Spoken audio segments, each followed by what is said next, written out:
आज कुछ कीड़े मकोड़े उन्हीं का इनकार करने पे लगे। तो ये भी फितना फसाद का बाजार बड़ा गर्म है। मुझे उस तरफ जाके बात नहीं करनी है, बस मैं इतना कहूंगा, आप सीधे और सादे लोग हो, इन फितना फसादों से निकल के इतना याद रखना, महफिल मुस्तफ़ा कल भी अजमतों वाली थी, आज भी अजमतों वाली है, और सुबह क़यामत तक मुस्तफ़ा की महफिल की कोई मिसाल नहीं बन सकती। कई बार ये लोग कह देते हैं बीच में आकर के, भाई ये जलसा क्यों कर रहे हो, क्यों, क्या जरूरत है इस जलसे की। तो हम पहले एक जवाब दे दें, हम ये जलसे क्यों करते हैं। जो जिसका होता है उसी की बातें करता है, ये जो जिसका होता है उसी की बात करता है। हम आला हजरत वाले हैं ना, तो मौजू कोई भी हो तकरीर का बात आला हजरत की आई जाए। इश्क मोहब्बत, इश्क मोहब्बत, इश्क मोहब्बत, इश्क मोहब्बत, नारे तकबीर, नारे रिसालत। जो जिसका आशिक होता है बात उसी की करता है। वाह वाह, क्या बात है। हम जानते हैं हम गुनाहगार हैं, खतावार हैं, हम जानते हैं ये सूरत हुजूर को दिखाने के लायक नहीं, लेकिन इतना हक तो हम भी रखते हैं ना, जब याद हुजूर की आती है उनके नाम की महफिल सजा लिया करते हैं। क्या बात है, माशाअल्लाह। ये हक तो हमारा भी है जी हजरत, ये हक तो हमारा भी है। हम गुनाहगार सही, मुजरिम बदकार सही, चाहे कैसे भी सही हैं तो करीमा तेरे। क्या बात है भाई, आला हज़रत ने शेर कहा था, मैं गुनाहगार सही, मुजरिम बदकार सही, चाहे कैसा भी सही हूं तो करीमा तेरा। ठीक है ना। तो हैं तो हम उन्हीं के मुजरिम बदकार गुनाहगार, हम ये महफिल सजाते हैं ताकि हमारे दिलों को ठंडक मिल जाए। एक फायदा। दूसरा मकसद इसका क्या होता है,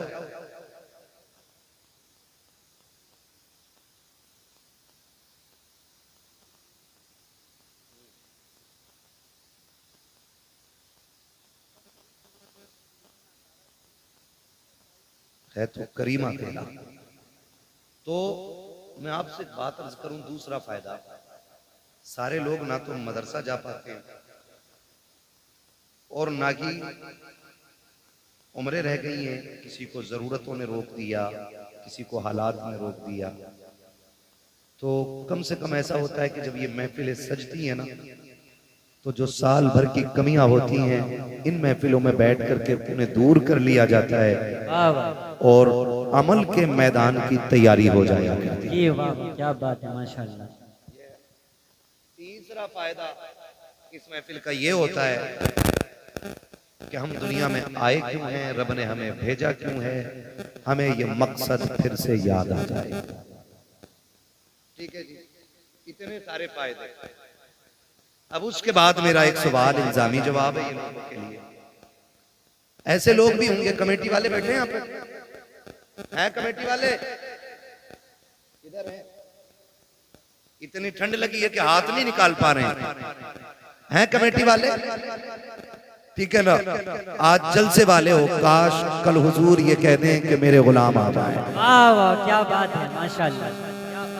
बस ये उम्मीद रहती है, जी जी, ये उम्मीद रहती है, वरना लाओ दूध का ढिला ढोला हुआ मेरे पास, जो अपना जन्नती होना वाजिब दिखा सके।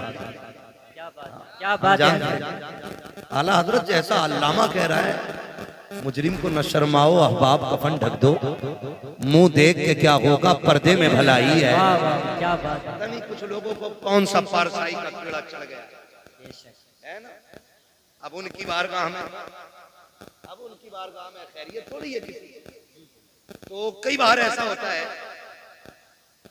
ये कमेटी वाले लोग चंदा करते होंगे, चंदा होता होगा ना जैसे, बोलो होता है क्या नहीं। जब ये चंदा लेने जाते हैं ना, माफ कीजिएगा अगर किसी को कड़वी लगे, बात सच्ची है, तो जो ना देने वाला होता है ना, तो कहता पिछले जलसे का हिसाब दो। पहला सवाल होता है, पिछला जलसा जो हुआ था जुनैद साहब, उसमें कितना पैसा बचा था। जुनैद साहब ने कहा कि 12,000 जेब से गए थे, तो कहता मान ही नहीं सकता 58,000 का घपला है। ये कौन कह रहा है? ये वो जिसे 10 रुपए नहीं देंगे,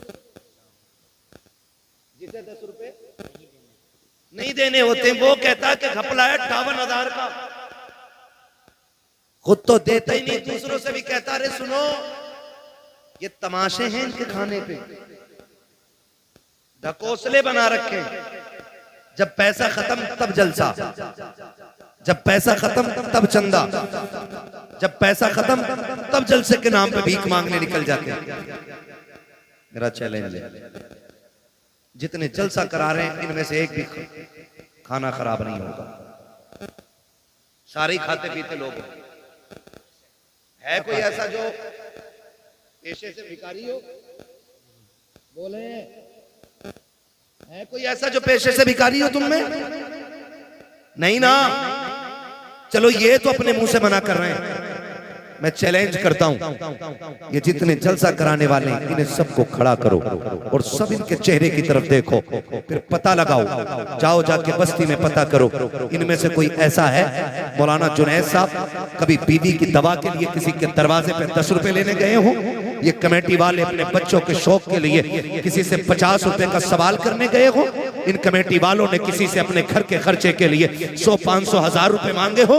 खुदा की कसम हम जानते हैं हमारी कौम तो इतनी गैरत वाली है, जब कोरोना आया था कितने लोग वाकई से घर में मर गए थे, लेकिन दरवाजे से निकल के हाथ नहीं फैलाया था।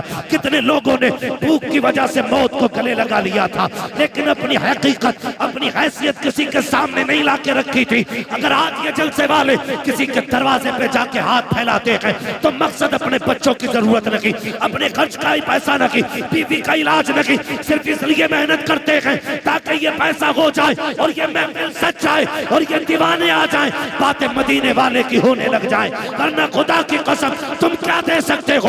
हैसियत क्या है? हम तो उससे मांगते हैं, कौन देता है देने को मुंह चाहिए, देने वाला है सच्चा हमारा। नारे तकबीर, नारे रिसालत, मसलके आला हजरत, मसलके आला हजरत मुफ्ती हम्माद साहब किबला, मुफ्ती हम्माद साहब किबला। नारे तकबीर, नारे रिसालत। वाह क्या बात है हजरत, जवाब नहीं है। एक जलसे की उम्र कितनी होती है? कितनी है जलसे की उम्र? हम कहेंगे जब से पिंडाल लगा तब जब खत्म हो गया जलसा खत्म। नहीं, जलसा तब से शुरू होता है जब से तारीख मुकर्रर की जाती है। क्या बात है, हक बात है। मजाक समझ रखा है? तेरे घर में तेरे बेटे की खतने होती हैं तो पूरा मोहल्ला सर पे उठा लेता है, उससे 4 मेहमान नहीं संभाले जाते। सलाम करो कमेटी वालों की हिम्मत को जिन्होंने हजारों लोगों का इंतजाम किया। क्या बात है, बेशक। वो तो करते ही नहीं काम और दूसरों को करने नहीं देते। ऐसे भी कितना परवर लोग हैं, हर जगह का ये मिजाज बनता जा रहा है। लेकिन कमेटी वालों, बड़े हो तो छोटा समझना, बराबर के हो तो भाई समझना, और छोटे हो तो बड़ा समझ के बाद यकीन के साथ पल्ले बांध लेना।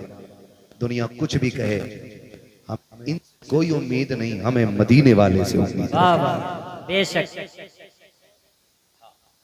हाफिज मिल्लत फरमाया करते थे कि जब कोई काम करता है तो लोग उसकी टांगे खींचा करते हैं।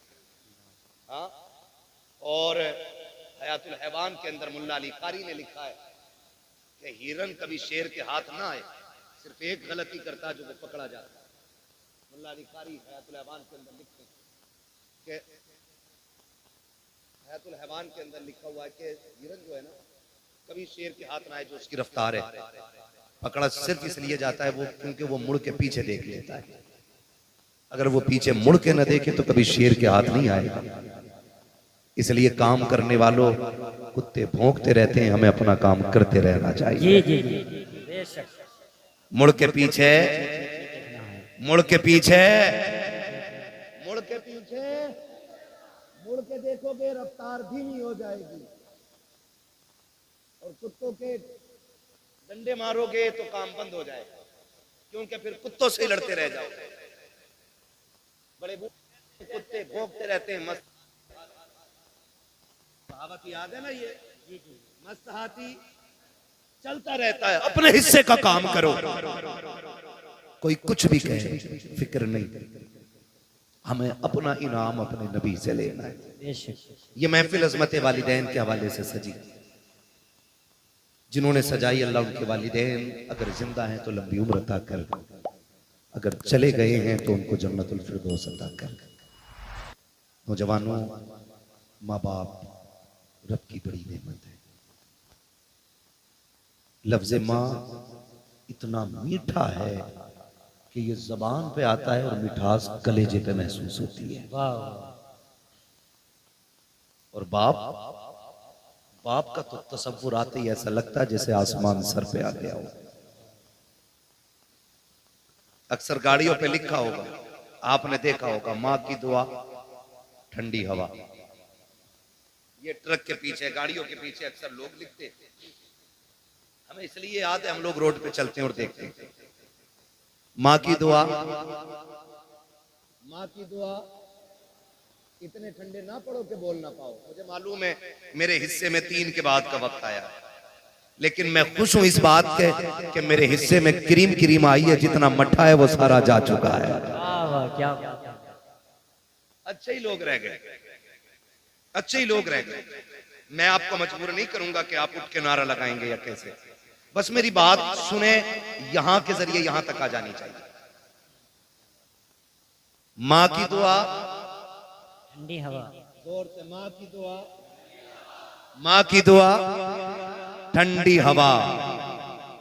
और बाप, आज तक किसी ने इसके लिए कोई जुमला बनाया?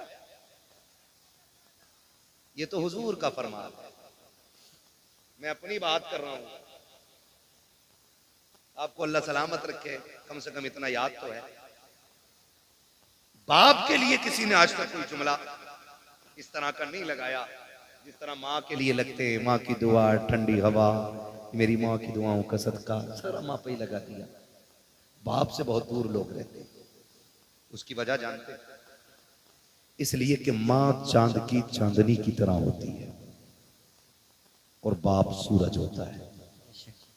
चांदनी ठंडी होती है, धूप, धूप जोर से धूप गर्म होती है। चांदनी, धूप गर्म होती है। लेकिन याद रखिएगा,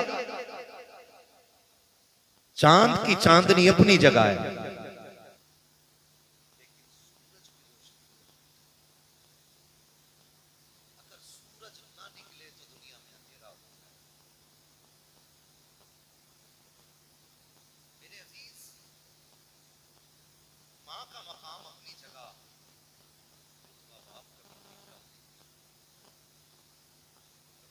माँ के कदमों के नीचे, माँ के कदमों के नीचे जन्नत है, जन्नत है।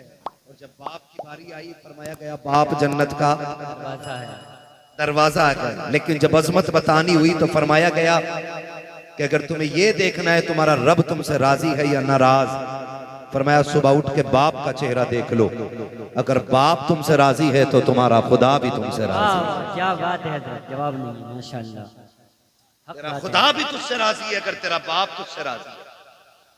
माफ कीजिएगा, आप भी किसी ना किसी के मुरीद होंगे। मैंने भी वक्त के कुतुबुल इरशाद अजहरी मियां का दामन थामा है। वाह वाह वाह, क्या बात है हजरत। मैंने उनका दामन थामा, आपने भी किसी ना किसी का दामन थामा होगा। माशाल्लाह, कई बार ऐसा होता है ना, लोग खड़े होकर बात करते हैं, हजरत जी मैं मुसाफा करके आया, हाथ गुलाब जैसे थे, हाथ गुलाब जैसे थे, हाथ गुलाब जैसे थे। मैंने कहा बेशक बेशक गुलाबों के हाथ गुलाब जैसे ही होते हैं, जी जी जी, लेकिन कभी पैर, बाप के पैर के तलवे भी चेक कर, इसके तलवे भी तो देख, इसमें जो गांठें बनी है ना, ये अपने लिए नहीं, ये तेरे लिए बनी है। जिन बाप के हाथों में हमें मिट्टी नजर आती है ना, वो भी गुलाब जैसे होते, मगर तेरे मेरे ख्वाब पूरे करते करते इनके हाथों की लकीरें घिस गई ताकि आप पूरे कर सके। हम हकीकत से बहुत दूर जा रहे हैं, बहुत दूर। हम उधर जाते ही नहीं जिधर मिलता है, और जिसके बगैर कहीं नहीं मिलता हम उसे छोड़ के निकल जाते हैं। ये बात मेरी जहन में रखिए। आज मिजाज बन गया है, लोग मिलते हैं 500 रुपए सरकाते हैं मुसाफे में, मुफ्ती साहब दुआ कर लेना, इमाम साहब दुआ कर देना, जुनैद साहब दुआ कर देना, फला साहब दुआ कर देना। मैं कसम खा के कहता हूं, मैं 500 रुपए नहीं 5 लाख लेके भी वैसी दुआ नहीं कर सकता जैसी फ्री में दुआ हमारे लिए हमारे माँ बाप कर सकते हैं। क्या बात है। ये अल्लाह की बहुत बड़ी नेमत है। इनकी कोशिश करें। अब बाप बूढ़ा हो गया है ना,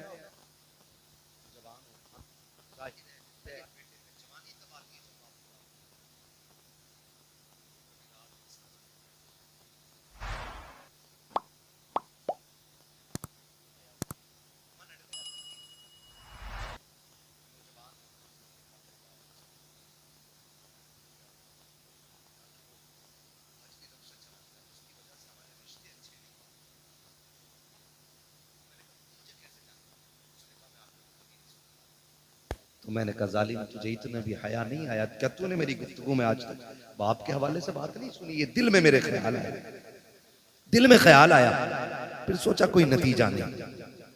फिर किसी ने कहा कि अगर तुम भी हट जाओगे तो फिर फितना परवर लोग भी माइक पे आए, फिर हो सकता और भी ज्यादा फसाद।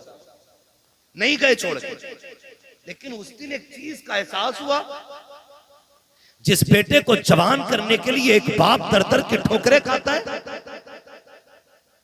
वो बेटा अपने बाप को तालीम देते हुए कहता है कि ये रक्षा क्यों नहीं छोड़ रहा? सिर्फ इसलिए कि इसका रिश्ता अच्छे घर से नहीं आया, इसलिए तुझे आज बाप की मजदूरी से काहिली लगती है। मैं हाथ जोड़ के कहता हूं नौजवानों, अगर तुम्हारा बाप मजदूरी करता है तो उसे हकीर ना समझना। अगर तुम्हारा बाप ईंटें ढोता है तो उसे कमतर ना समझना। अगर तुम्हारा बाप थक के खा के 4 पैसे इज्जत के कमा के लाता है, उसको कभी हकीर ना समझना।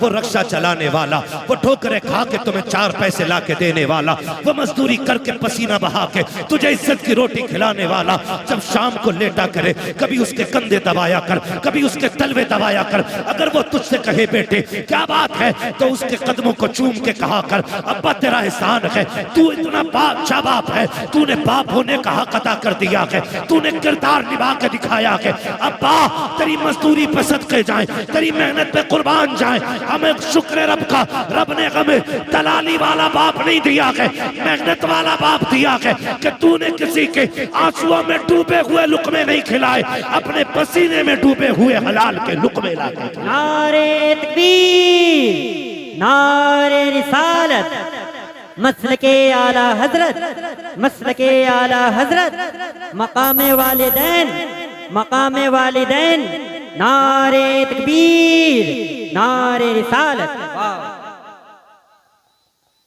जिंदाबाद। अल्लाहु या रसूल अल्लाह। ओ भाई इसका ही को थोड़ा कम करें, तवज्जो है सारे लोगों की। बाप बाप होता है, बाप कौन होता है? बोले जरा। बाप होता है। लेकिन आज ना शादी हो गई ना तो अब्बा को भी हाजी जी कह रहा है, अपने बाप को हाजी जी कह रहा है। बेटा हाँ, घर में आके कह रहा है हज्जन, हाजी जी कहाँ है? और बेगैरत जिसे हज्जन बोल रहा है वो माँ है, और ससुराल में ससुर को जाके कह रहे अब्बू, सास को अम्मी और मां को हज्जन, अब्बा को हाजी जी। मैं ये नहीं कहता आप ससुर को अब्बा ना कहो, सास को मां ना कहो, लेकिन तुझे पता है मां की जिंदगी में सबसे खूबसूरत लफ्ज मां होता है। बेशक। अगर किसी मां के पास औलाद ना हो ना, सुने बहुत गौर से, औलाद ना हो ना तो उसे गोद के खाली होने का एहसास नहीं होता। उसके कान चाहते हैं काश कोई मुझे मां कह के आवाज दे।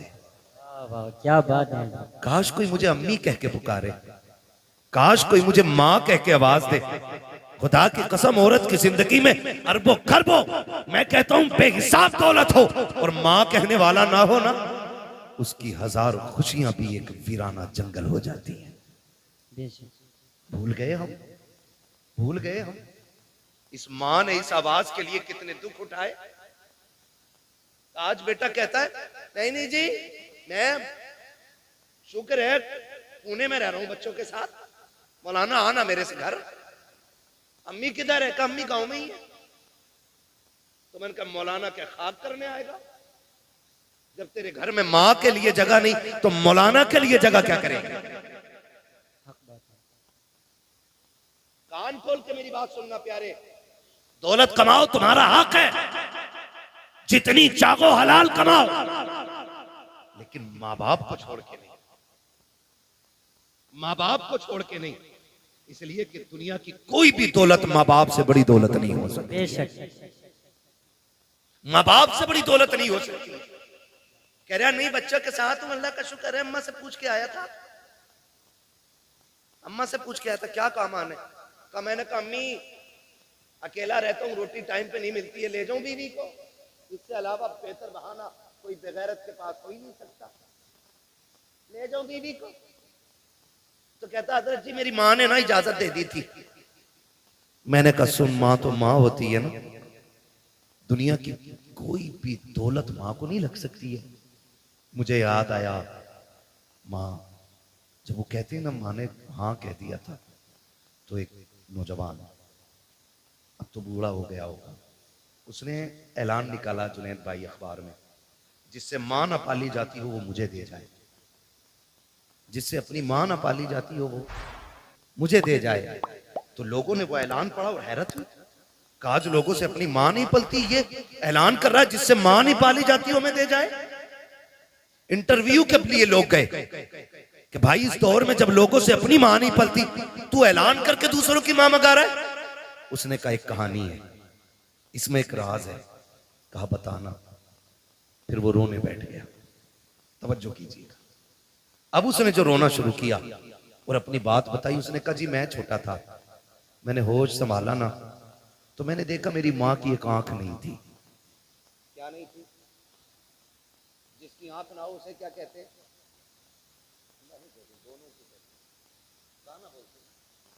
ये समझेंगे ना मुहावरे में, अगर अल्लाह ना करे किसी को ये आरिज़ा लाहिक हो, खुदा सबकी आंखें सलामत रखे। ठीक है, मैं एक समझाने के लिए बात कर रहा हूँ। वो कहता मेरी माँ की एक आंख नहीं थी, कहते मैं जब घर तरह रहता था तो कोई प्रॉब्लम नहीं, मेरी माँ ने एक अच्छे स्कूल में मेरा एडमिशन करा दिया। और इको कम करो भाई इसका थोड़ा सा। अच्छे स्कूल में जब मेरा एडमिशन हुआ ना, मैं पढ़ने के लिए गया, तो मेरी माँ मुझे स्कूल छोड़ने के लिए आई। उसकी एक आंख नहीं थी, बच्चों ने मजाक बना ली, कहानी का बेटा है, कहानी का बेटा है, कहानी का बेटा है। कहते मैंने आके बस्ता फेंक दिया। मैंने कहा माँ नहीं पढ़ना मुझे। कहा क्यों? कहा लोग मुझे कहानी का बेटा कहते हैं, मजाक बनाते। तो माँ थी ना, सीने से लगाया। कहा लाल तेरी जिंदगी का सवाल है, सर पे बाप भी नहीं है, यतीम है तू, तेरे सहारे मेरी जिंदगी कट रही है। बेटे पढ़ ले वरना जमाना एक लुकमा किसी को नहीं देता है, दौर बहुत खराब हो गया है बेटे। माँ ने समझाया। कहता फिर माँ ने मेरा एडमिशन करा दिया। कहा मैं पढ़ता रहा यहाँ तक कि मैं होशियार हो गया। जब होशियार हुआ तो फिर मेरे पीछे तो ये ताना पड़ा था, ये इल्जाम मेरे सर पे था कि मैं कहानी का बेटा हूँ। का जब मैं समझदार हो गया ना, मैं मजबूत हो गया, मुझे लगा कि मैं फैसला खुद कर सकता हूँ। कहते मैंने एक दिन आके ना घर पे बस्ता फेंक दिया। मैंने कहा माँ बहुत हो गया, अब मैं नहीं पढ़ सकता। मेरी माँ ने कहा लाल हो क्या गया? कहा माँ वही ताना जो बचपन से लेके आज तक मेरा पीछा नहीं छोड़ रहा है। ए माँ आज भी स्कूल जाता हूँ ना, लोग कहानी का बेटा कह के आवाज देते। माँ बता मैं नहीं पढ़ना चाहता। माँ ने कहा बेटे कोई तो सूरत होगी जो तू पढ़ ले। बेटे पढ़ाई आधी से ज्यादा हो गई है, जिंदगी तबाह बर्बाद न कर। बच्चे ने कहा एक शर्त है। कहा क्या? कहा तू मुझे छोड़ के चली जा या मैं तुझे छोड़ के चला जाता हूँ, तुझसे आज के बाद मेरा कोई रिश्ता नहीं रहेगा। अगर यह शर्त मंजूर है तब मैं पढ़ने के लिए जाऊंगा। जब इतनी बात बेटे ने कही है, खुदा की कसम हजारों बिजलियां माँ के कलेजे पे गिर गई थी। कौन सा दर्द था जो आज माँ को याद नहीं आ रहा था? कौन सा एहसास था जिसने आज माँ को रुलाया नहीं था? जब बेटे ने इतना कहा कि इस शर्त पे पढ़ाई होगी कि तुझसे मेरा कोई रिश्ता न की। माँ तो माँ होती है, तू बीवी को लेके उड़ के जाके कहता है मेरी माँ ने इजाजत दी है, तूने तो कुछ भी नहीं मांगा, जो इसने मांग लिया था। इसने कहा आज के बाद तेरा मेरा कोई रिश्ता न की है। नौजवान कहता मेरी माँ ने कहा ठीक है शहजादे, आज के बाद तेरा मेरा कोई रिश्ता न की। उसने कहा माँ कोई पूछे भी तो बताना मत, मैं तेरा बेटा हूँ और ना मैं कहूंगा तू मेरी माँ है। माँ ने अपनी आंखों में आंसू लिए, बेटे से जुदाई बर्दाश्त कर ली। वक्त बदलता गया, बेटा पढ़ता चला गया। फिर अल्लाह ने अच्छी नौकरी दी, शादी भी हो गई, अच्छी दुल्हन मिल जाती है। अल्लाह ने इसको एक बेटा अता किया। जब बेटे की खबर माँ को पहुंची है, कई बार इस बेटे को देखने के लिए माँ बेटे के दरवाजे तक आई है, लेकिन गैरत ने कदम रोक दिए थे। हिम्मत जवाब दे गई, अपने बेटे को माँ बेटा ना कह सकी, पलट के वापस आ गई। चंद साल फिर बीत गए। फिर एक दिन माँ ने सोचा अब दुनिया से जाने वाली हूँ, क्यों ना अपने बेटे का चेहरा देख के आ जाऊं। माँ ने कदम उठाए गए, कलेजे पे बर्दाश्त का पत्थर रखा, बेटे के दरवाजे पे आके खड़ी हो जाती है। दस्तक दी, अंदर से इस बूढ़ी का पोता निकल करके आया। उसने कहा क्या बात है? कहा मुझे इस घर के मालिक से मिलना है। बच्चे ने अंदर जाके कहा अब्बा जी कोई औरत आई है, उसकी एक आंख नहीं है, आपसे मिलना चाहती है। जब इतनी बात सुनी है, उसने कहा उससे जाके कह दो मैं घर पे नहीं हूँ। जब बच्चा पलट के आके कहता है मेरा बाप घर पे नहीं है, अल्लाह अकबर। माँ ने आंखों में आंसू भर के बच्चे से कहा था बेटे तू कौन है उसका? कहा मैं उसका शहजादा हूँ। माँ बेसाख्ता होकर के अपने पोते को सीने से लगा लेती है। याद रखिएगा माँ बाप को औलाद प्यारी होती है, लेकिन बुजुर्गों ने कहा है पूत से ज्यादा पोते प्यारे हुआ करते हैं। वजह यह नहीं होती है कि वो रोटी देंगे, वजह यह नहीं होती है कि बुढ़ापे का सहारा बनेंगे। इसलिए पूत से पोते प्यारे होते हैं क्योंकि माँ बाप को अपने पोते के अंदर अपने बेटे का बचपन नजर आया करता। नारे तकबीर, नारे रिसालत, मसलके आला हजरत, मसलके आला हजरत, हजरत मुफ्ती हम्माद साहब किबला। नारे तकबीर, नारे रिसालत। वाह वाह, जवाब नहीं। इसलिए पोते पूत से प्यारे होते। मैं बहनों से कहूंगा ये आई बैठी हैं, कई बार ऐसा होता है बूढ़ा ससुर पोते को गोद में ले लेता है ना। आजकल तो जेंटलमैन है ना, बहुत पढ़े लिखे लोग हो गए सब, ऐसे पकड़ के खींचती है, उठ यहां से, देखता नहीं से सांस का मर्ज है, इसके मुंह में थूक आता है, इसकी आंखें गंदी रहती हैं। यही वजह है कि हम पढ़ाने के बाद भी अपनी औलाद को इंसान नहीं बना पाए। गलत नहीं कह रहा हूं। जिन लोगों को किताबें ना मिली, बूढ़ों का दामन मिल गया, वो आज भी इंसान है। और जिन्हें किताबें मिली, बुजुर्गों का दामन न मिल सका, वो पढ़ लिख कर भी जानवर से ज्यादा बदतर है। इसलिए कि इल्म किताबों से मिलता है, लेकिन तजर्बा बुजुर्गों की बैठक से मिला करता है। बेशक, वाह वाह, क्या बात है। गोद से खींच लाती है, गोद से। मजाल है जिसमें दादा ने खाना खाया उसमें पोते को खाना दे दिया जाए। ऐसे उठा के पलट बुड्ढे के आगे की नल के आगे फेंकी जाती है जैसे कुत्ता मुंह डाल के गया हो। किस इंसानियत की बात करते हो आप? किसे तरक्की कहते हो?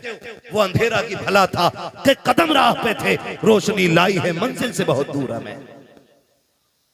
पहले घर कच्चे थे लेकिन रिश्ते पक्के थे, आज घर पक्के हो गए, रिश्ते कच्चे हो गए। ये वजह है सगा बाप जिस प्याले में सालन खा ले, जिस प्लेट में खाना खा ले, बेटा उसमें खाना खाने तैयार नहीं।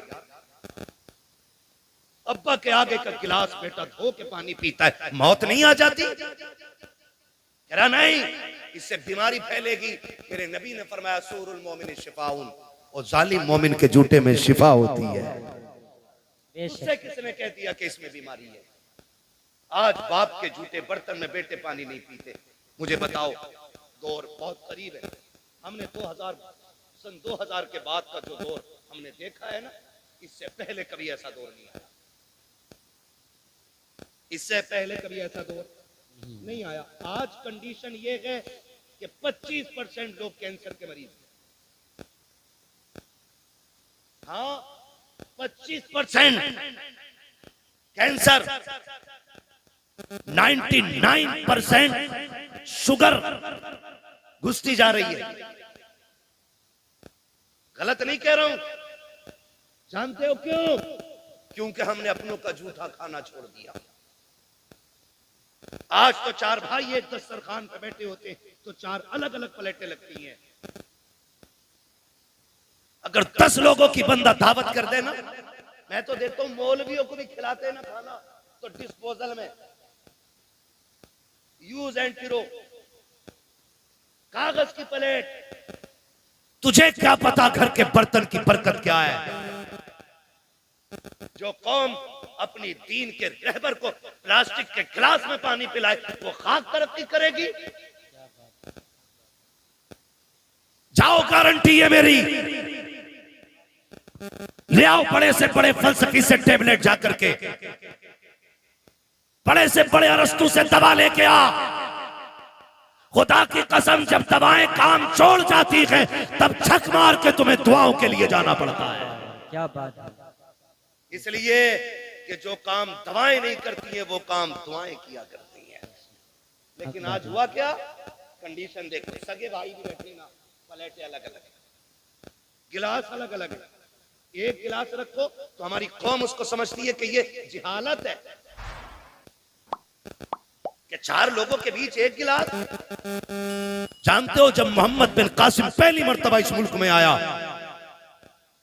कोई एक्टर नहीं था, कोई डिजाइनर नहीं था, हुजूर के दीन का सिपाही था, हीरो था इस्लाम का। आकर के जब अपनी बेटी को आजाद कराया था ना, बहन को, और खाना खाने के लिए पहली बार मुसलमान इस मुल्क में बैठे थे ना, तो लोग मुड़ मुड़ के देख रहे थे, ये खा कैसे रहे हैं। जबकि उस वक्त दस्तूर ये था कि कोई किसी की तरफ मुंह करके नहीं खाया करता था, एक दूसरे से पीट करके खाना खाया करते थे। जब मोहम्मद बिन कासिम पहली मर्तबा इस मुल्क में आए थे, आने के बाद जब फतह की थी, बहन बेटी की आबरू बचाने के बाद जब खाने के लिए बैठे थे और एक बर्तन में पूरी जमातें बैठी हुई थी, एक एक बर्तन में 6-6 लोग बैठे थे, लोग हैरत से देख रहे थे ये कौन कौन सी है कि एक बर्तन में एक साथ खा रखी है। तब मसीहत का नकीब कह रहा था, तुम वो हो जो निजाम अपने खुद बनाते हो, ये वो है जो खुदा का निजाम लेके आगे बढ़ रहे हैं। क्या बात है हजरत। जब से हमने खुदा का निजाम छोड़ा, हम बर्बाद हो गए। अपने बड़ों की इज्जत करना, उनकी गोद से बच्चे न छीनना हक है, उनका हक है। और तू होती कौन है बच्चे छीनने वाली? हक क्या है तेरा छीनने का? तू माँ है, वो दादा है, तू बाद में आई है, दादा पहला है। अगर दादा ना होता तो तू भी इस घर में नहीं होती।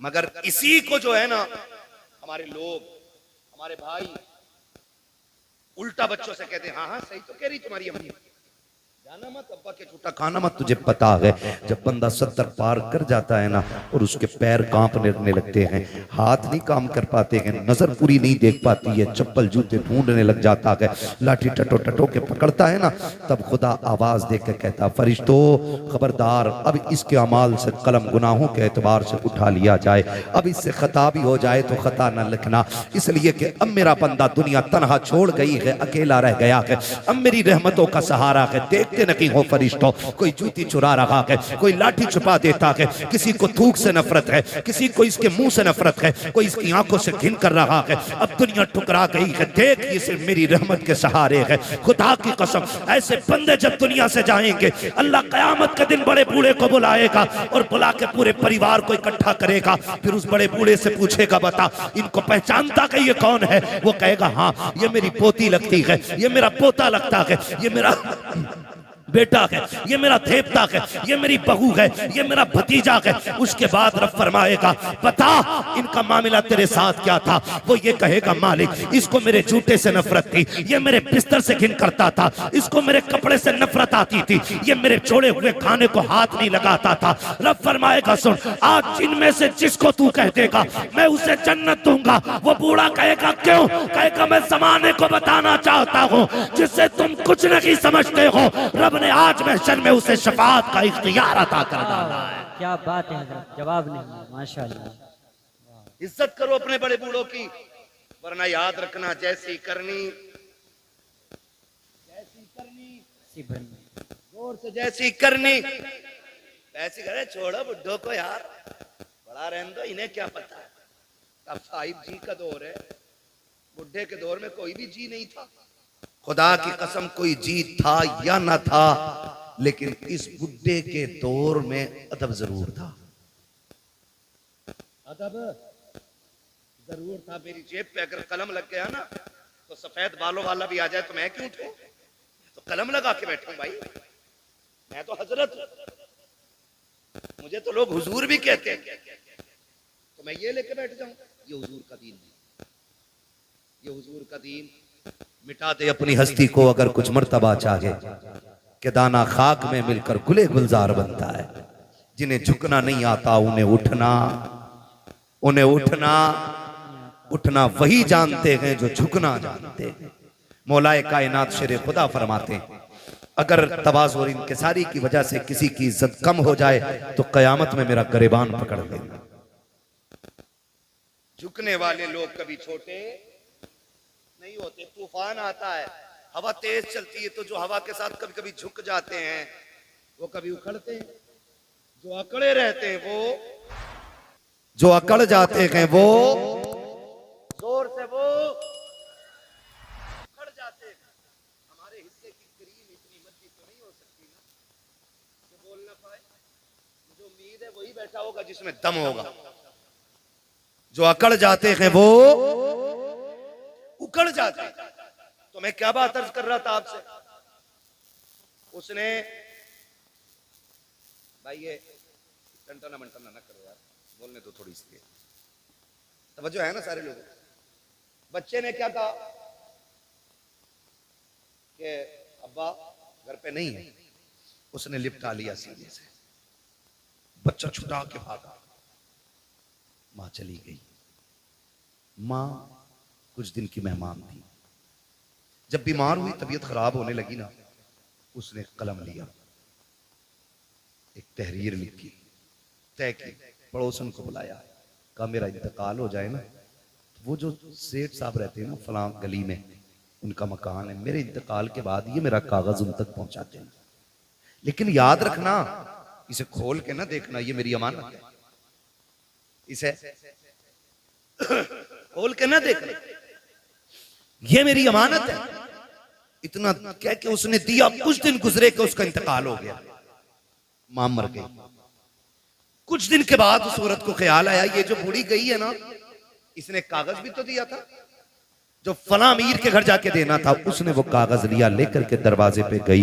अल्लाह अकबर, दस्तक दी, आवाज आई, बच्चा निकल के आया। फिर वही बच्चा कौन है? कहा कि जाओ तुम्हारे बाप से मिलना है, उनको भेजो। कहा, उसने पूछा कौन है? कहा औरत है। कहा आंखें कैसी? कहा आंखें तो सलामत है। उसने कहा फिर मेरी माँ तो नहीं होगी। ये सोच के दरवाजे पे आया, देखा एक अजनबी औरत को खड़े देखा। खातून कैसे आना हुआ? कोई जरूरत कुछ लेने आई हो? कहा नहीं। कहा फिर? कहा ये मेरे पास तेरी अमानत रखी हुई है। कहा मेरी अमानत? कहा हाँ। उसने जैसी वो कागज लिया और उसके लिफाफे को देखा ना, उसने उसमें माँ का नाम पढ़ा हुआ था। बस लेके अंदर आया, उसको लेके खोल के बैठ गया। जब उसने खत खोल करके पढ़ना शुरू किया ना, अजीब कहानी थी, चीखें निकल जाती। उसने लिखा जो पढ़ा के, माँ ने लिखा था मेरे शहजादे, मैं तुझसे कई बार मिलने की कोशिश की लेकिन तूने मिलना नहीं चाहा। मेरे बेटे, मैं तेरी बुलंदी और तेरी तरक्की के लिए तुझसे दूरी बर्दाश्त करके वक्त गुजारती रही। बेटे मैं शिकवा कोई नहीं कर रही हूँ, शिकायत कोई नहीं, मेरी तो कट गई जैसी भी कटनी थी। लेकिन बेटे एक दर्द मेरे सीने में था, एक एहसास था बेटे, जब तेरे बाप का इंतकाल हुआ तू मेरी गोद में था। दुनिया ने मुझसे कहा था निकाह कर ले, जवान है, मगर मैं तेरी जिंदगी के लिए मैंने अपनी हसरतों को कुर्बान कर दिया। अपनी जवानी मैंने तेरे लिए लुटा दी। मैंने तेरे होते हुए किसी से निकाह को गवारा नहीं किया। मैं ये सोचती रही शायद कोई और आएगा मेरे बेटे को इज्जत नहीं दे पाएगा। मैं तेरी इज्जत की खातिर बेटे जवानी कुर्बान कर चुकी, मेरी जिंदगी लग गई तेरे नाम। लेकिन बेटे दर्द उस दिन हुआ था जिस दिन तूने मुझसे ये कहा था अम्मा मैं तुझे छोड़ के जाना चाहता हूँ। उसमें लिखा था मेरे बेटे, उतना दर्द तो तेरे बाप के इंतकाल पे भी नहीं हुआ था जितना दर्द तेरी जुदाई से मुझको हुआ था। ए मेरे बेटे, बड़ी हसरतें मैंने तेरे साथ पाली थी, लेकिन तूने सारी हसरतों को 2 मिनटों में खाक में मिला के रख दिया था। मेरे बेटे तू मुझे छोड़ के चला गया। तेरी नाराजगी की वजह सिर्फ इतनी थी कि मेरी एक आंख नहीं थी और लोग तुझे कानी का बेटा कहते थे। कहा बेटे आज इस रात से पर्दा हटा रखी हूं, जिस आंख की वजह से तू मुझे छोड़ के गया है आज इस आंख की कहानी भी सुन ले। उसमें लिखा था मेरे बेटे, मेरे शहजादे, कान खोल के सुन, तेरे बाप का इंतकाल हो चुका था, तू मेरी गोद में आ गया था, मुझे घर के काम भी करने थे, तुझको भी संभालना रहता था, एक दिन मुझे पानी लाना था या कोई काम था, मैं तुझे पालने में बैठा के चली गई, मैं काम से गई, लेकिन इत्तेफाक ये कि तू जिस पालने में लेटा हुआ था उस पालने के नीचे कील पड़ी हुई थी, अचानक तूने उछाल मारी और पालने से नीचे आ गया। बेटे मैं तो काम में थी, न जाने वो कौन सी मनहूस घड़ी थी जो तेरी आंख में कील लगी, मैंने तेरी चीख सुनी, दौड़ के आ गई। बेटे मैंने तेरी आंख में कील देखी, मैं बेकरार होकर डॉक्टर के पास लेकर के गई, मैंने डॉक्टर से जाके कहा था डॉक्टर मेरे बेटे की आंख में चोट लग गई है। उसने जब कील देखी मुझसे कहा अफसोस तेरा बेटा जिंदगी में कभी देख नहीं पाएगा। उसने कहा बेटे मैं तेरी माँ थी, कैसे गवारा कर पाती, कैसे बर्दाश्त कर पाती। मैंने कहा डॉक्टर जो भी कीमत लगे दी जाएगी, जो भी कहोगे दिया जाएगा, मेरे बेटे की आंख ठीक कर दी जाए, इसलिए कि भी बचपना के इसने देखा कि क्या है। डॉक्टर ने कहा था आंख तो हम दे देंगे, लेकिन उस आंख के बदले में आंख देनी पड़ेगी। जैसी इतनी बात सुनी है उसने कहा बेवा हूं, बेसहारा हूं, कौन है जो आंख देगा। उसने खुद फैसला किया, आके कहने लगी डॉक्टर जल्दी कीजिए मेरी आंख निकाल लीजिए। उसने कहा जवानी है, पूरी जिंदगी को क्यों बर्बाद करना चाहती है, तेरी जिंदगी में अभी भाग बनाना बाकी है, खुशियों की बहारें हैं, अभी जागेगी निकाह करेगी, तू आंख क्यों दे रखी है। उसने कहा मेरा तो जो होना था हो चुका, मैं जिसके लिए सजती सवरती थी वो सजन तो कब्रिस्तान जा चुका है, अब किसी के लिए सजना सवरना नहीं है, मेरी खुशियां मेरे बेटे में है, मेरे अरमान मेरे बेटे के साथ हैं। उसने कहा जल्दी कर मेरी आंख निकाल ले, मेरी आंख मैंने बदले में दी है बेटे, तब जाके तुझे उसके बदले में डॉक्टर ने आंख दी थी। उसने कहा बेटे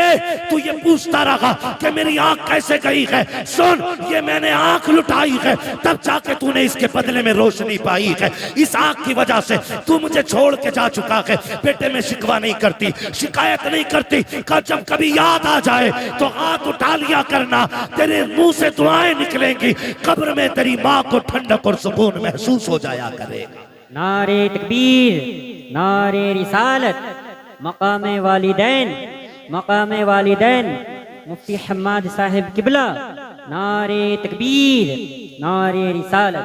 जवाब नहीं है। अल्लाह अकबर। उसने कहा मैंने तेरे लिए आंख दे दी। तो मैं ये कहता हूँ खुदा अगर तुम दुबई मुंबई जा रहे हो बीवी लेके, तुम कैसे कह देते हो कि माँ ने हाँ कह दी थी। ना, वो तो कह ही देगी, इसलिए कि उसके नजदीक बेटे से ज्यादा कुछ भी प्यारा नहीं। माँ को बेटे से ज्यादा कुछ भी प्यारा नहीं है। और मैं तो खुल के कहता हूं, हम लोग भी शादीशुदा हैं, शुक्र अल्लाह का, ये भी उलमा भी शादीशुदा हैं, जो हैं वो जानते हैं कभी माँ बहू से नफरत नहीं करती। माँ कभी बहू से नफरत, आप कहेंगे जब नहीं करती तो लड़ती किससे, तो एक सीधी सी बात है, वो उन ऐबों से लड़ती है जो उसके अंदर नहीं है। आप कहेंगे वो कौन से ऐब है। मैंने कहा सुन बेटा, जब भी आया लड़के आया या थक के आया, माँ ने भूखा नहीं सोने दिया, और जब ये मजदूरी करके आता है और अपनी औरत गाली दे के उसको भूखा सुला देती है ना, तो फिर माँ गवारा नहीं करती।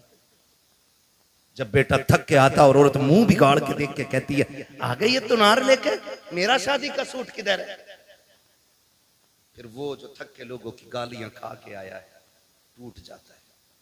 शोहर तब बूढ़ा नहीं होता जब 60 ईंटें कमर पर रख के ऊपर चढ़ता है, वो तब बूढ़ा हो जाता जब 400 रुपए लेके घर में जाता है और अपनी बीवी चेहरा बिगाड़ के बात करती है, वो तब बूढ़ा हो जाता। मैं बहनों से गुजारिश करूंगा, तुम्हें खुदा का वास्ता, तुम्हारा शोहर तुम्हारी दुनिया भी है और तुम्हारी आखिरत भी है। कभी अपने शोहर के साथ सख्त लहजे में बात न करना। जाओ बरेली शरीफ दारुल इफ्ता चला जाओ, चले जाओ, पूरी दुनिया का मरकजी दारुल इफ्ता हमारा बरेली शरीफ, जाके देखो सबसे ज्यादा सवालात आज तलाक के मसले पर होते हैं। हमने 2 साल बैठ करके वहां पे कलम चलाया, सबसे ज्यादा सवालात तलाक के आते हैं, सबसे ज्यादा। क्यों ये तलाक है। और छूटते ही बहू क्या कहती है, अम्मा ने कुछ करा दिया बेटे को, ये जुमला होता है, अम्मा ने कुछ करा दिया बेटे को। अम्मा पढ़ा रही है, मेरी बहन मुझे बता तो सही, ये तेरे जुमले कहाँ तक सही कहाँ तक गलत है ये तुझे पता होगा, लेकिन मैं तो इतना जानता हूँ, जैसे बेटा 18 साल का हुआ था, माँ ने 4 लोगों में बैठ के कहना शुरू कर दिया था, बेटा जवान हो गया है, चांद सी दुल्हन लेके आनी है, मुझे गुलाब का फूल लेकर के आना है। जो तुझे गुलाब का फूल कहती रही, पूरी जिंदगी चांद चांद कह के आवाज देती रही, आज वो तुझसे नफरत क्यों कर रही है? नहीं से तुझसे नफरत रखी है। जब शाम को बेटा आके भूखा सोता है, ये माँ को गवारा नहीं होता है। जब सुबह को उठ के बेटा भूखा जाता है, ये माँ को गवारा नहीं होता है। अगर ये चाहती हो तुम्हारा घर जन्नत की तरह रखे, खुदा की कसम तुम अपने अंदर माँ वाली आदतें पैदा कर लो। माँ तो वो चीज होती है, तू उसके बेटे की खिदमत कर, माँ तुझे अपने मुंह का निकाल के खिलाना शुरू कर डाले। क्या बात है, बेशक। लेकिन गलती है, आया शोर थक के कह रही मैं ना लूंगी 400 वाला जोड़ा, मैं वही तेज जुनैद हफीज जी की बहू ने पहना। और भाई जुनैद हफीज जी का अपना मसला है, मेरा अपना मसला है, इनका अपना मामला है, और किसकी? मैं तो खुल के कहता हूं मेरी बहन कनीज़े फातिमा ज़हरा बन, अगर तेरे शौहर की हैसियत नहीं नई जोड़ा पहनाने की, पुराने पे पैबंद लगा के मर। कसम खा के कहता हूं कनीज़े फातिमा ज़हरा बन के मर जा, आखिरी तख्ता लगने से पहले ज़हरा के बाबा तेरी कब्र में तशरीफ ले आए। वाह वाह, क्या बात है। आज जरूरत है घर बेहतर किए जाए, घर बेहतर किए जाए। आज घर घर की कहानी झगड़े, घर घर की कहानी, किसी को अम्मा बोझ लगती है, किसी को अब्बा बोझ लगता है, किसी को माँ की रोटी हजम नहीं होती, तो किसी को बाप के 2 लुक़मे भारी लगते। मुझे एक बात याद आ रही है, मैंने एक जुमला बोला था, जैसी करनी, खत्म कर लूं तकरीर तो फिर बोले ना जैसी करनी। मुझे मालूम है मेरे जुमले सख्त होते हैं, क्योंकि मैं फ्री में जन्नत नहीं बांटता। मुझे पता है जन्नत कितनी मुश्किल है, जन्नत इतनी मुश्किल है। मेरे इमाम ने कहा था पार जाना है नहीं मिलती नाव, जोर पर धार है क्या होना है, चुप के लोगों से किए जिसके गुनाह, वो खबरदार है क्या होना है। मुझे पता है जन्नत कितनी मुश्किल है, इसलिए खुदारा जज्बात से निकल के अब हमें अमल के मैदान में आना पड़ेगा, अमल के मैदान में आना पड़ेगा। अल्लामा रूमी ने मसनवी शरीफ में एक बात तहरीर फरमाई है, बड़ी अजीब बात, तवज्जो है, कहते हैं जरा या रसूल अल्लाह, या रसूल अल्लाह। हाँ बस 10 मिनट में इंशाल्लाह बात पूरी करने लगा हूँ। 1 घंटा होने वाला है, 4 मिनट बाद 1 घंटा पूरा है। अल्लाह आपको सलामत रखे। मैं कोशिश कर रहा हूँ कि 4 मिनट से ऊपर थोड़ा सा चला जाए, 5 मिनट ज्यादा हो जाएंगे, लेकिन मैं बात बताना चाहता हूँ, खुदा करे ये बात दिल में उतर जाए। मैंने एक जुमला बोला था, जैसी करनी वैसी भरनी। अल्लामा रूम मसनवी शरीफ में तहरीर फरमाते हैं, एक बीवी ने अपने शोहर से शिकायत की, उसने कहा कि तुम्हारे बाप की खांसी सोने नहीं देती। ए बेटे तवज्जो कर थोड़ा सा, मालूम है ठंड ज्यादा हो रही है। उसने शिकायत की कि तुम्हारे बाप की खांसी ना बर्दाश्त नहीं होती। उसने कहा तुम तो मेरे जिगर का टुकड़ा हो, तुम्हारे लिए बाप क्या, मैं कुछ भी छोड़ सकता हूं। उसने बाप को उठाया, अगले दिन बिस्तर उठा के वहां डाला, बाप का बिस्तर जहां जानवर बनते थे। मसनवी शरीफ में अल्लामा रूमी ने लिखा है, वहां डाला जहां जानवर बनते थे। कहने लगा अब्बा आज के बाद यहीं रहना है।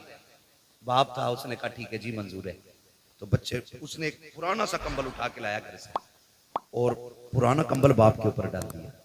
आज भी जाओ घर चेक करो, ये जो बाहर निकल के फतवेबाजी करते हैं ना, वो बाहर निकल के दीन बांटते घूम रहे हैं। जो तनकीदें करते हैं ना चौक में खड़े होकर इमामों पे और मौलवियों पे, जाके देखो अपना आप तो रेशमी कंबल में सो रहा होगा, और अपने बाप के पास वही रजाई होगा जिसमें चांद साफ नजर आ जाए। ये कंडीशन है, अमल से बिल्कुल खाली है। ये लगता है कि बस ये बोलना जो है ना यही जन्नत ले जाएगा। अमल मजबूत कीजिएगा, हम सबको अमल मजबूत करना है। अल्लामा रूमी लिखते हैं, उसने पुराना सा कंबल बाप के ऊपर डाला, और साथ में उसका अपना बेटा भी गया था। हाथ पकड़ के पलटाना, बेटे ने बाप पलट के दादा को देखा, कुछ याद आया उसे, उसने बाप से हाथ छुटाया और दादा की तरफ गया। जो कंबल दादा के कंधे पे रखा था ना, वो उतारा, उतारने के बाद पैर के नीचे रखा, उसके 2 टुकड़े किए, 2 टुकड़े करके आधा दादा के कंधे पे डाला, आधा अपने। अब्बा चूंकि नौकरी वाला था, पैसे वाला था, अब्बा ने कहा ये क्या बदतमीजी है, तेरे लिए मखमली लिबास है, अच्छे बिस्तर है, तू ये क्यों लिए जा रहा है? उसने कहा देखा ना भैया मैंने। कहा क्या? कहा दादा बूढ़े हो गए तो आपने पुराना कंबल इनको दिया है। मैं हिसाब लगा रहा हूं कल आप बूढ़े होंगे, जैसे आपने दादा को यहां ला के डाला, मैं कल आपको यहां लेके आऊंगा। तो उसने कहा शायद कल पुराना कंबल ना हो। उसने कहा आधा फाड़ के लेके जा रहा हूं, आधा दादा का है और आधा आपका है। इतना सुना ना उसकी चीख निकल गई। उसने कहा सच है, जैसी करनी वैसी, जैसी करनी वैसी करनी। आपसे मेरी गुजारिश है, माँ बाप है ना तो उनको राजी करो, ये सबसे बड़ी दौलत है। कोई पीर तुम्हें जन्नत नहीं देगा अगर माँ बाप नाराज है। पीर तो क्या यार, मैं कहता हूं बगदाद चले जाओ, बड़ा पीर भी जन्नत नहीं देगा अगर माँ बाप नाराज है। जाओ हरम तक चले जाओ, अगर घर का बाप राजी है तो खुदाए पाक राजी है। बाप नाराज है तो खुदाए पाक भी नाराज होता है। बेशक। बड़ी बात होती है। आज माँ बाप हैं तो कदर करो। कह रहा हाजी जी हैं, प्रधान हैं, अब्बा को मुखिया, बाप को बाप कहा करो, अब्बा कहा करो, माँ को माँ कहा करो, इन्हें वक्त दिया करो। आज इनके जुमले सख्त होते हैं। कह रहा मौलाना बस करो, तुम मेरे अब्बा को जानते रहो, बहुत खड़ूस है मेरा अब्बा। ये जुमले बोल रहा है, मेरा अब्बा बहुत खड़ूस है, सीधी कहो तो उल्टा ही बोलता है। मैं कहता हूं जालिम तूने बाप को समझा ही नहीं। कभी बाप अपने लिए जीता ही नहीं, वो तो जीता ही औलाद के लिए। ये उस दिन समझोगे जिस दिन तुम्हारे पास बेटे होंगे और तुम्हारा बेटा उंगली पकड़ के कहेगा ना अब्बा मुझे ऐसे जूते चाहिए जैसे फला ने पहने, और तुम्हारी जेब में कौड़ी नहीं होगी ना, तब तुम्हें अपने बाप की परवरिश का जो दौर है ना वो याद आएगा। आज हमारे पास बाइक है, 4 व्हीलर है, लेकिन बाप को बैठाने के लिए वक्त नहीं है। बाप को बैठाने के लिए वक्त नहीं है। और वो तो तब लेके हमें चला जब लोग उस दौर में साइकिल का तसव्वुर भी नहीं करते थे, जब गाड़ियां नहीं थी। 4 किलो मेले की जिद कर दी हमने, जाने 4 किलोमीटर तक बाप कंधे पे लेके जाता था। एक बार रास्ते में उसने नहीं कहा बेटे मैं थक गया हूं, थोड़ी देर चल ले। उसने कंधे तो बदले गए लेकिन पैर नहीं बदले थे। उसने कंधा बदला गए लेकिन हक नहीं बदला था। वो तुझे लेके चलता रहा, जितने कांटे लगे अपने लिए उसने, जितनी मुसीबतें आई खुद संभाली उसने। आज उस बाप को 10 रुपए की दवा की जरूरत होती है, बेटा पर्चा पकड़ के कहता है किस डॉक्टर ने लिखी है दवा, इतनी महंगी दवा कौन देता है? खुदा की कसम खा के कहता हूँ लोग बातें करते हैं, अब खून जाम हो जाता है, बूढ़ा हो गया है बाप, हार्ट अटैक से मर गया। और मैं तो खुल के कहता हूँ बाप का खून कल भी गर्म था, आज भी गर्म है, आखिरी सांस तक गर्म रहता है। इसको ठंडे ने नहीं मारा है, इसको खून के जमने ने, ब्लड प्रेशर ने नहीं मारा, इसको औलाद की तानों ने मार दिया है। तो आप कहेंगे कैसे? तो सुन प्यारे, आज सर्दी का मौसम आ गया है, खांसी उखड़ के आएगी। जो खांसी बाप को पिछले साल हुई थी वो इस साल भी होगी। वो डरते डरते तकिए के नीचे से गिलाफ में से एक कागज का टुकड़ा निकालता है जो 1 साल से रखा हुआ है, और वो खांसी के सिरप का रेपर होता है। वो सोचता है, कभी ख्याल करता है इससे दवा मंगाऊं कि ना मंगाऊं, लेकिन खांसी परेशान करती है। फिर ख्याल आता मंगाऊं कि ना मंगाऊं, फिर दिल पे पत्थर रख के वो निकालता है कागज और देता बेटे को। जब बेटा कागज देखता है और उसको मोड़ के कहता तुम्हारे खर्चे उठाऊं या औलाद के खर्चे उठाऊं, जब इतना सुनता है तब बाप को अपनी परवरिश पे एहसास होता है। वो फिर कहता मालिक ये बेटा ना होता तो क्या हो जाता, ये मर क्यों नहीं गया था, क्या इस दिन के लिए जवान किया था मैंने, इसके लिए एक एक पल मर के गुजारा है। एक दिन डॉक्टर ने कह दिया था इसके दिल में सुराख है, बच नहीं पाएगा। मैंने दुनिया का एक एक हॉस्पिटल चेक कर लिया, जगह जगह पे लोगों से दवाइयों की भीख मांगी, संपत्ति में आग लगा दी, जायदाद जला डाली ताकि बेटे को जिंदगी मिल सके। आखिर में जब डॉक्टरों ने ना कह दिया तो इसी बाप ने अपने दिल का नजराना दिया और कहा था डॉक्टर हो सके मेरा दिल ले ले लेकिन मेरे बेटे की जिंदगी बचा ले। खुदा का करना ऐसा हुआ, बाप के ये 2 जुमले बेटे की जिंदगी के काम आ गए, बेटा बच गया। आज जब बाप दवा की बात करता है बेटे उल्टी जेब करके दिखा देते हैं। खुदा के वास्ते तुम्हें समझाया क्यों ना कि पीर ने, तुम्हें बताया क्यों ना कि तुम्हारे खानदान वालों ने कि जन्नत पीर के कदमों में रखी, जन्नत माँ के कदमों में है। तुम्हें बताया क्यों नहीं गया है कि अगरबत्ती मज़ारों पे लगाने से अल्लाह उतना राजी नहीं होता है जितना बाप के पैर दबाने से राजी होता है। जाओ, आज भी गारंटी है, बरकत ना हो अपनी दौलत का हिस्सा बाप पे लुटाया करो, खुदा उसके सदक़े में तेरी 7 पुश्तों के रिस्क का इंतजाम फरमा दे। क्या बात है, वाह वाह। हाँ, मौज आ रही है, मौज। पीर साहब आ गया, मुरीद नशेड़ी था, जुआरी था, 500 दे दिया, उनने सर्टिफिकेट दे दिया, ये जन्नती है। हाँ, जब उनने कही जन्नती है तो सुबह को मुरीद उठ के कह रहा, हजूर रात मैंने ना आपको जन्नत में देखा था। तो वो फूल के कह रहे, अच्छा अल्लाह का करम है, लगे तो मुझे भी ऐसे ही। मर के देख बेटे, वो लठिया चलेगी कि सारा लगना बंद हो जाएगा। एक पीर साहब मर गए तो मुरीदों ने सुराग खोल दिया, कब्र में सुराग। क्यों खोला भाई? कहते इससे हजूर की कब्र से बरकतें निकलेंगी। हजूर ही कहते इसलिए। 3 दिन बाद इतनी बदबू फैली कि मोहल्ला पूरा खाली। अल्लाह के राज अल्लाह ही जानता है। जब उसने कह दिया बंद करो तो बंद करो, उसके राज वही जानता है। इसलिए मेरे भाई, माँ बाप औलाद के लिए दुआओं का सबसे बड़ा किबला होते हैं। जब दुआएं कबूल ना होती हो, कभी आंचल में बैठ, कभी जूतियों में बैठ। मैं कसम खा के कहता हूँ, ये जानते ही, उलमा जानते ही, सफर करने वाली कौम जानती है। वो अलग बात है कि मैं वो मजलूम आदमी हूँ कि मेरा नंबर ही ना लोग लास्ट में देते हैं। कभी 3 बजे तक ताजिया बना दिया जाता है मेरा, कभी 4 बजे तक बना दिया जाता है ना। फिर शुक्र है अल्लाह का, फिर लोग भी सामने वाले अच्छे मिलते हैं। वो मेरा मिजाज ये है कि 10,000 का मजमा ना हो, 4 हो मगर मुस्तफ़ा के वफादार होने चाहिए। बेशक मैं जानता हूँ इतनी रात तक कोई लंगर के लिए तो नहीं बैठा होगा ना मेरे, इतनी रात तक कोई बिरयानी के लिए तो नहीं बैठा होगा। कोई तो बात है जो हुजूर ने आपको आखिर तक बैठा रखा है। कोई तो मसला है ना, कोई तो बात अच्छी लगी आपकी जो अभी तक आपको बैठा रखा है। तो हम लोग सफर करते हैं, हम लोग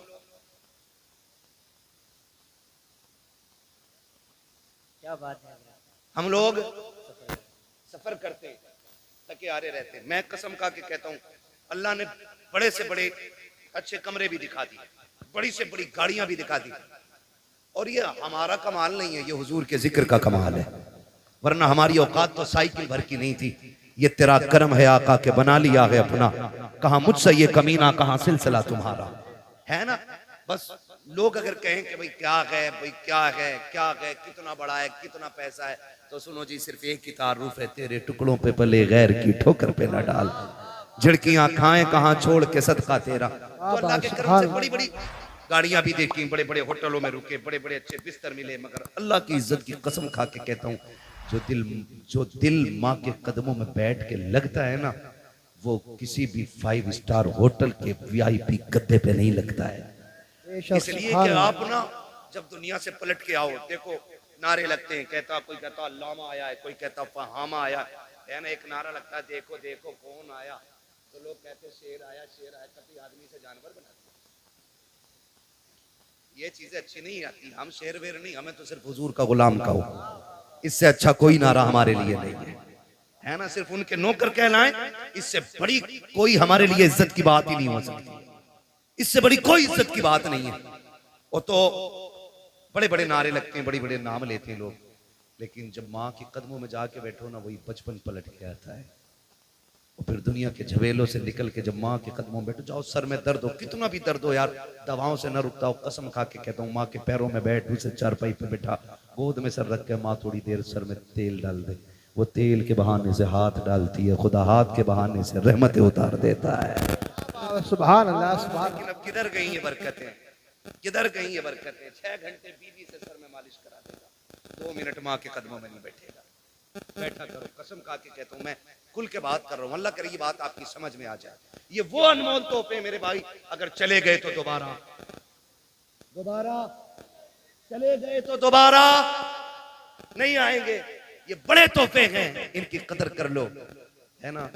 कभी माँ के साथ बैठा करो, खाना खाने बैठा करो, लोग चारों तरफ से लग जाते हैं, हजरत ये लो, ये बोटी लो, ये बोटी लो, हटाओ यार। कभी माँ के हाथ से न छुकी चटनी, पानी लगी रोटी से खा, अल्लाह उस चटनी की रोटी में मुर्ग मुसल्लम से ज्यादा जायके अता फरमा देता है। ये करो, और इसके लिए नसीब चाहिए, इसके लिए नसीब चाहिए, इसके लिए, इसलिए कि दौलत मेहनत से मिलती है। माँ बाप नसीबों से मिला करते हैं, माँ बाप नसीबों से मिला करते हैं। इनकी कदर करें, इनकी इज्जत करें। जब दुआएं कबूल ना होती हो, इनके तलबों में जाके बैठे, फिर इनसे हाथ उठवाएं। हाथ इनके उठ जाएंगे, करम मदीने वाले का हो जाएगा। फरमाया गया वक़ज़ा रब्बुका अल्ला ताबुदू इल्ला इय्याह व बिल वालिदैनि इहसाना। तुम्हारे रब ने फैसला फरमा दिया कि तुम्हें इबादत सिर्फ अल्लाह की करनी है, और इबादत के बाद जो सब